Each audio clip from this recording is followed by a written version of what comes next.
There are certain types of people who just don't wake up. Certain demographics, certain ages, certain interests. This sounds like complete nonsense, doesn't it? If you know me and you know this channel. And of course it is. But that perception I find interesting because I pick it up talking to various people on occasion, and I think it's an unconscious belief.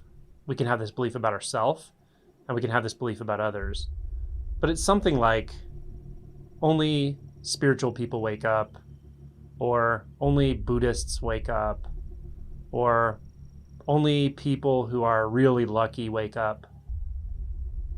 Now, I don't find this to be the case at all. I find quite the opposite. It never ceases to surprise me when people wake up, and yet it feels completely natural. This is quite paradoxical. It feels like synchronicity. It's so obvious, and yet it's always such a wondrous surprise. So, who can wake up? Can a conservative wake up? I know conservatives who have woken up. Can a liberal wake up? I know liberal people who have woken up. How about if you're in the military? You can't wake up if you're a soldier, right? I know a Vietnam vet who woke up. I know an ex-Special Forces soldier who woke up. What if you're not religious at all? What if you're scientific-minded? I know scientific-minded people who have woken up. I'm one of them. I know atheists who have woken up. I know people who are agnostic who have woken up. A Christian can't wake up, right? We're talking about Buddhism and Hinduism, Eastern thought and religion, right? So a Christian, that wouldn't apply to. Well, I know Christians who have woken up. This isn't something that a householder could do, right? You have to be a monk. You have to be a monastic. You have to spend decades in quiet contemplation in a monastery. Well, the vast majority of people I know who have woken up are what would be called householders. They live regular lives. They have jobs, families, kids, responsibilities, a busy life.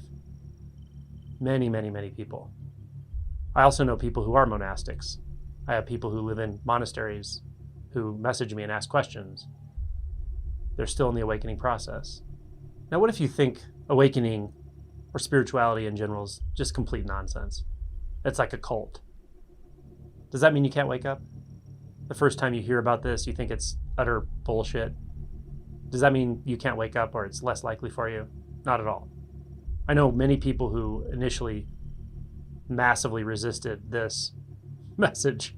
Not that I purposely perpetuate it on anybody who's not interested, but they hear it or come across it. I see the comments on the videos quite often. And that's why I often engage them. I understand. They may just be acting out of anger or frustration or self-doubt, but it doesn't mean they can't wake up. I assume if somebody takes the time to comment, they're probably interested in awakening until they prove otherwise. And sometimes people do prove otherwise, they're just trolling or whatever. But often they just have fear barriers, or they have a lot of doubt about this process, or they've been burned before by some teacher or some fake guru or whatever, or they've had a bad experience with religion in general. I know people who've been in cults. So this kind of information, this kind of knowledge, they're going to be very skeptical about. But it doesn't mean they can't wake up. Of course they can. Now, if you've had a lot of trauma, emotional trauma, physical trauma, maybe you've been living with a life-threatening disease your entire life, does that mean you can't wake up? I'd say quite the contrary. It's common I see people waking up who are in those circumstances. Now, on the other hand, I have had many people ask me, well, I've never really suffered that much. I haven't had trauma in my past. I had a good upbringing. I had a good family. Does that mean I can't wake up? And I always tell them absolutely not. What you really have to do is get in touch with your identity of being the one who has a good life and feel what's underneath that. If you really start digging in, you're going to find some pain. You're going to find some true suffering because we all carry it. So if you've had a relatively good life, good conditions, good family, good luck, you have a good career, no physical challenges, no health challenges so far. Almost everyone will at some point. But that doesn't mean you can't wake up. Of course you can. Make it your priority.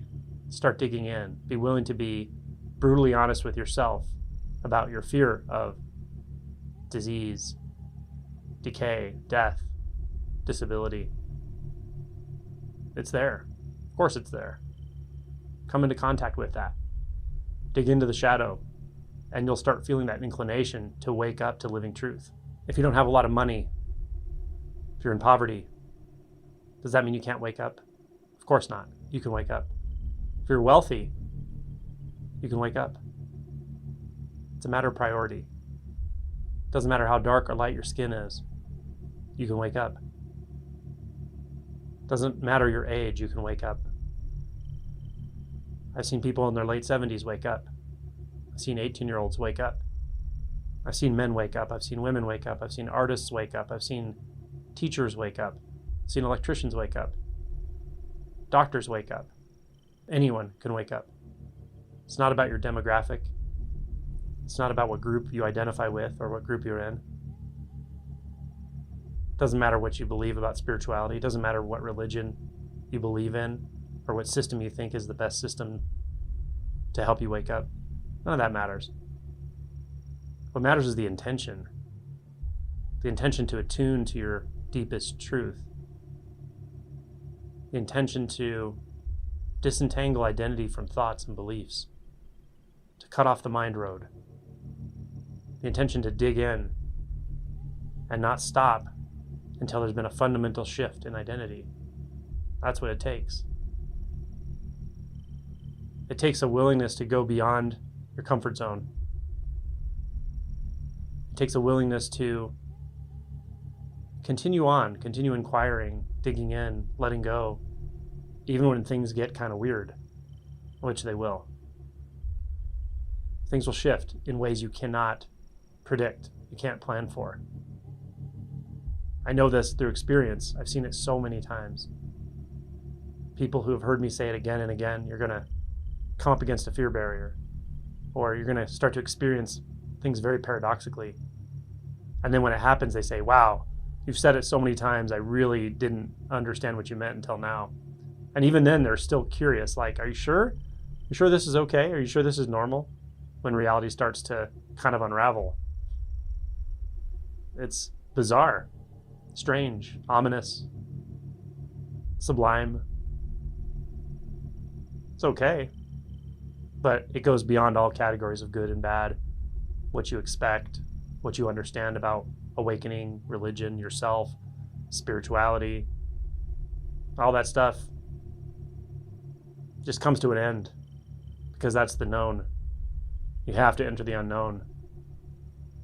Turns out to be a really good thing when you're willing to enter the unknown and still keep digging.